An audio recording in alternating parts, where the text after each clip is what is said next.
आज बात करेंगे आईफोन की।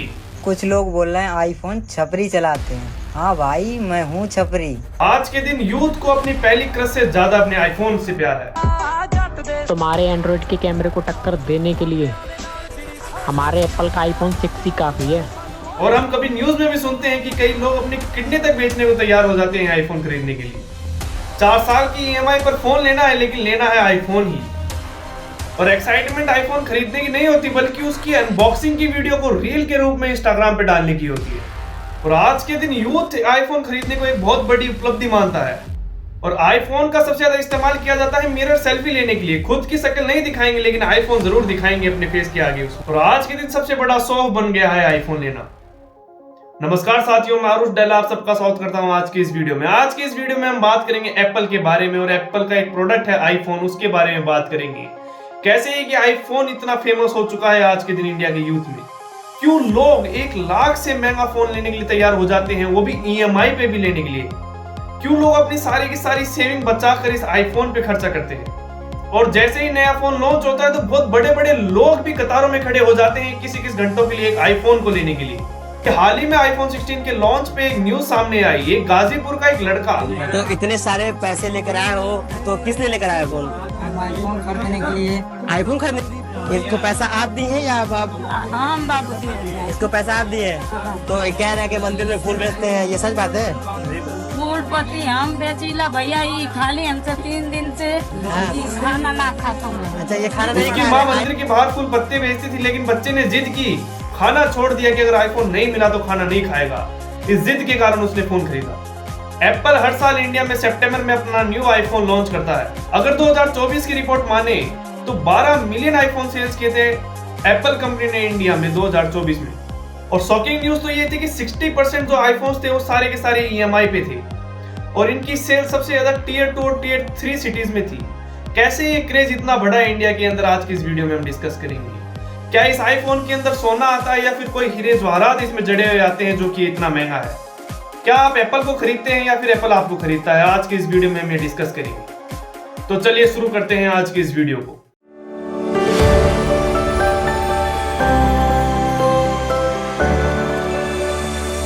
एप्पल ने इंडिया के यूथ को कैप्चर करने के लिए, यूथ को मैनिपुलेट करने के लिए 4 लेयर स्ट्रेटेजी यूज की इंडिया में। जिसमें पहले लेयर आती है प्राइस मैनिपुलेशन, कि प्राइस को इतना ज्यादा कर दे कि वो चीज बढ़िया लगे।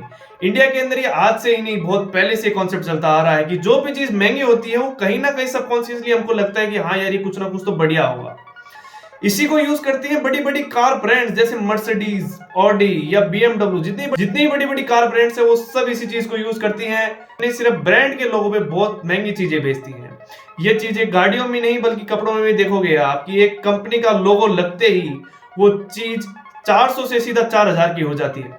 तो इसी स्ट्रेटेजी का यूज किया एप्पल ने। अगर वो अपने आईफोन को इंडिया में सस्ते रेट पे बेचेंगे तो इंडियन यूथ उसको कैप्चर नहीं करेगी। इंडियन यूथ को चाहिए एक स्टेटस सिंबल। एप्पल को कैसे भी करके अपने प्रोडक्ट को स्टेटस सिंबल बनाना था, और जिसमें वो बहुत ज्यादा हद तक कामयाब भी रहे। और अगर इसी आईफोन को हम दूसरी कंट्रीज में लेना चाहे तो वहां पे ये बहुत ज्यादा सस्ते रेट पे मिलता है इंडिया के मुकाबले। और अब बात करते हैं किस तरीके से एप्पल ने एग्जीक्यूट किया इस प्राइस मैनिपुलेशन को इंडिया में। तो इसके लिए उन्होंने यूज की 3 मॉडल स्ट्रेटेजी।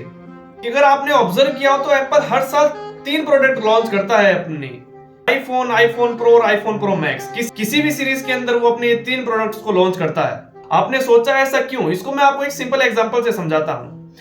इसको आज से ही नहीं, बहुत पहले से एक सिंपल से कॉन्सेप्ट से आप समझ जाओगे कि आप कभी भी थिएटर में जाते हो तो वहां पे भी पॉपकॉर्न के 3 साइजेस मिलते हैं आपको, स्मॉल, मीडियम और लार्ज। लेट्स सपोज कीजिए अगर आपको सिर्फ 2 ऑप्शंस दिए जाएं पॉपकॉर्न के, एक स्मॉल एक लार्ज। स्मॉल की प्राइस हो 70 रुपए और लार्ज की प्राइस हो 140 रुपए, तो आप बेशक 70 रुपए वाला खरीदेंगे। वहीं पर अगर तीसरा पॉपकॉर्न का मग आ जाता है जो कि मीडियम है, जिसकी प्राइस 110 रुपए है, तो आपका दिमाग डायरेक्टली कंपेयर करेगा 110 और 130 के बीच में कि सिर्फ 20 रुपए के गैप में मेरे को बड़ा पॉपकॉर्न का कप मिल रहा है। आपके 90% चांस बन जाते हैं कि आप उन दोनों में से कोई एक को चूज करोगे। और अगर आपने गौर किया हो तो अगर उनमें सिर्फ 2 ऑप्शंस रहते तो 90% चांस ये था कि आप स्मॉल वाला लेते। वहीं पे अगर इसको मैनिपुलेट करके वो 3 मॉडल स्ट्रेटेजी लगा दी गई तो आपका दिमाग अब कंपेयर करने लगा टॉप 2 में से, और उन टॉप 2 में देखा कि यार इनमें तो बहुत कम गैप है तो मैं बड़े वाला ले लेता हूँ। इसी स्ट्रेटेजी को यूज किया एप्पल ने इंडिया में। इसको हम एक एग्जांपल समझते हैं, जैसे एक आईफोन 14 है और 70,000 रुपए का है एप्पल ने जब लॉन्च किया। और वहीं पे दूसरा एप्पल का प्रोडक्ट है 1,30,000 रुपए का, जो कि आईफोन 14 प्रो मैक्स है। उसके बीच में एक आईफोन 14 ले आते हैं वो, जिसकी प्राइस रखते हैं 1,15,000। तो वहीं पे इंडियन कंज्यूमर सोचता है कि यार इन दोनों में तो सिर्फ 15,000 रुपए का फर्क है, आईफोन 14 प्रो में और आईफोन 14 प्रो मैक्स में। तो ये 90% पॉसिबिलिटी हो जाती है कि आप उन दोनों में से एक चूज करोगे। वहीं पे अगर बीच वाला आईफोन 14 प्रो नहीं होता तो आपकी 90% चांसेस थे कि आप जो 70,000 वाला आईफोन है उसको ले लेते कि यार ये गैप बहुत जाता है, इस गैप को कोई मतलब नहीं है इतना इन्वेस्ट करने में। 3 मॉडल स्ट्रेटेजी सिर्फ आईफोन ही नहीं बल्कि आज के दिन पीवीआर में भी आपको 3 पॉपकॉर्न के साइजेस मिलते हैं, स्मॉल, मीडियम और लार्ज। और आप जब स्टारबक्स में भी जाओगे तो वहां पे भी कॉफी के 3 साइजेस कर दिए हैं अब, स्मॉल, मीडियम और लार्ज। बात करते हैं दूसरी लेयर की, एप्पल ने जो यूज की इंडियन यूथ को मैनिपुलेट करने के लिए, वो है सोशल प्रेशर। एप्पल ने अपने आईफोन प्रोडक्ट को एक स्टेटस सिंबल बना दिया इंडिया में, कि जिसके पास एप्पल होगा उसको समाज में एक अलग से इंपॉर्टेंस दी जाएगी। इस तरीके की साइलेंट मार्केटिंग की गई एप्पल द्वारा। जब इनिशियल डेज में एप्पल इंडिया में आया था तब उन्होंने क्या किया, सिर्फ बड़े बड़े उद्योगपति थे, बड़े बड़े स्टार्स थे, बड़े बड़े सेलिब्रिटीज थे, बड़े बड़े स्पोर्ट्समैन थे, उनके हाथों तक अपना आईफोन पहुंचाया किस तरीके से, क्योंकि उस समय बहुत महंगा फोन था और उस समय सिर्फ वही लोग अफोर्ड कर सकते थे उस फोन को, क्योंकि उस समय तक ईएमआई ट्रैप नहीं आया था, जिसके बारे में हम चर्चा करेंगे थोड़ी देर में। तो लोगों के दिमाग में एक इमेज बन गई कि आईफोन तो यार सिर्फ बड़े लोगों के पास होता है, या फिर जो पैसे वाले लोग होते हैं सोसाइटी में उन्हीं के पास आईफोन होता है। उसके बाद में एप्पल ने इंट्रोड्यूस किया अपना ईएमआई ट्रैप, कि आप 4,999 रुपए दीजिए और आईफोन को अपने घर ले जाइए। 4 साल तक सिर्फ 4 से 5,000 रुपए महीने के दे के आप अपने आईफोन को घर लेके जा सकते हैं। 4 साल तक सिर्फ 4 से 5,000 रुपए आपको प्रति माह देने पड़ेंगे उस आईफोन की ईएमआई की।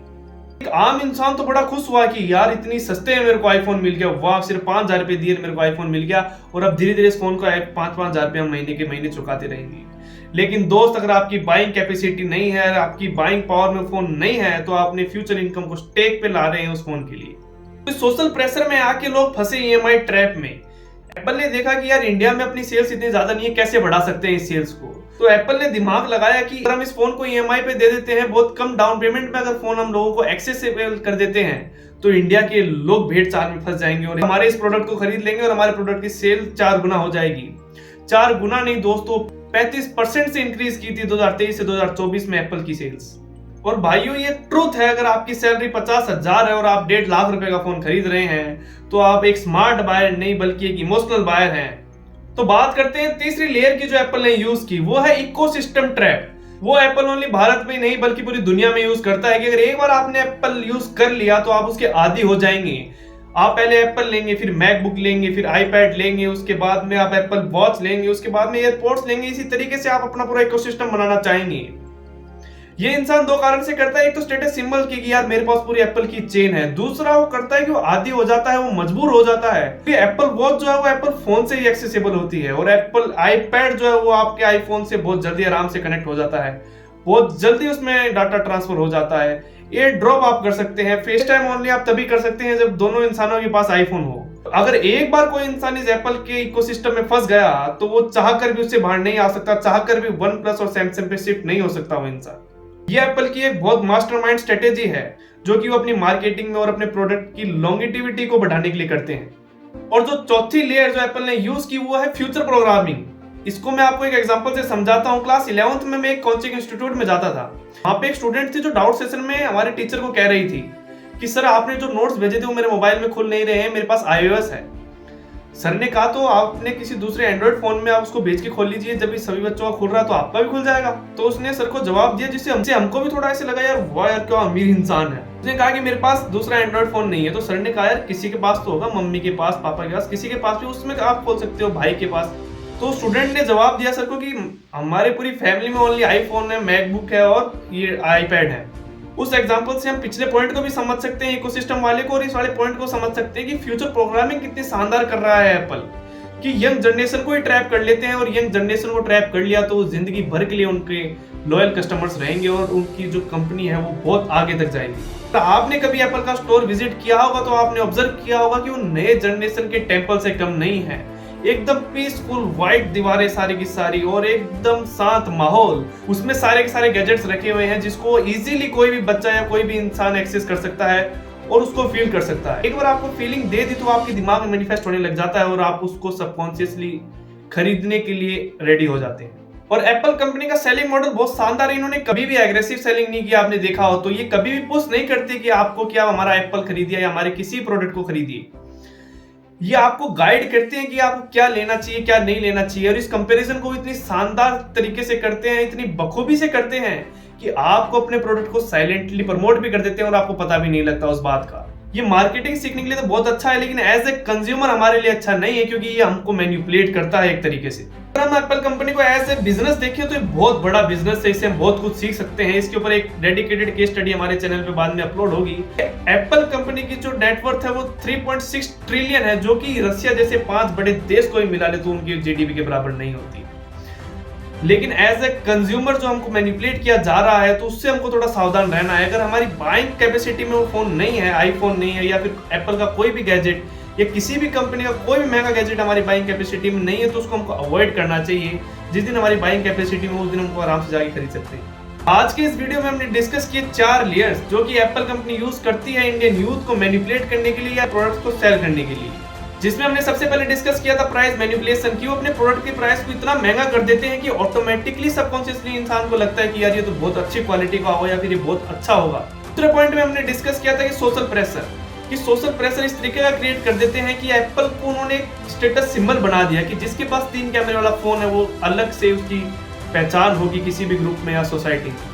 तीसरी लेयर जो एप्पल यूज करता है वो है इकोसिस्टम ट्रैप, कि एक बार आपने एप्पल का कोई प्रोडक्ट खरीद लिया तो आप उसके इकोसिस्टम में अगर फंस गए तो वहां से निकलना इम्पॉसिबल है। चौथे पॉइंट में हमने डिस्कस किया कि एप्पल की फ्यूचर प्रोग्रामिंग बहुत शानदार है, कि वो छोटे एज में ही अपने बायर्स को बायस करना चाहती है एप्पल कंपनी से, कि वो जो बच्चा है उसी के दिमाग में सेट हो जाए कि यार एप्पल ही बेस्ट है, बाकी सब कंपनियां नहीं। उसी इकोसिस्टम में फंस के रह जाए और बहुत लॉन्ग टाइम के लिए उसका लॉयल कस्टमर रहे। तो धन्यवाद साथियों, अगर आपने वीडियो यहाँ तक देखी। अगर आपको इसी तरीके का पावरफुल कंटेंट और नॉलेजफुल कंटेंट देखना है तो आप हमारे चैनल को सपोर्ट कर सकते हैं और अपने सजेशन भी दे सकते हैं कि आने वाली वीडियोस आप किन टॉपिक पे चाहते हैं।